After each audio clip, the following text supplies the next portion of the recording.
Uşaqları oruç tutmağa alışdırmaq. Bismillahirrahmanirrahim. Əziz müsəlmanlar, həqiqətən Ramazan ayı uşaqları oruç tutmağa alışdırmaq üçün gözəl bir fürsətdir.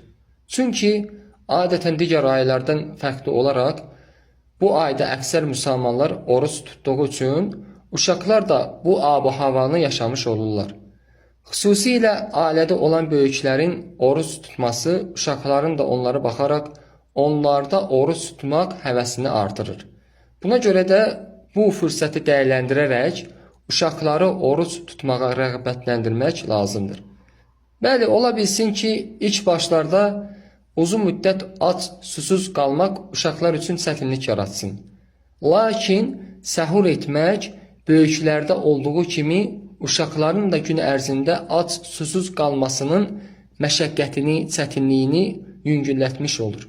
Necə ki, bu barədə Peyğəmbərimiz sallallahu aleyhi ve sellem buyurur ki, səhur edin, həqiqətən səhurda bərəkət vardır. Və belə olan halda da uşaqların gün ərzində ac, susuz halda qalması üçün müəyyən taqətləri qalmış olar. Uşaqların Ramazanın müəyyən günləri bəzən oruç tutub, bəzən də tutmamasında bir problem yoxdur. Çünki onlar bu ibadətlə mükəlləf deyirlər. Burada da əsas məqsəd bu ibadətə uşaqları alışdırmaqdır.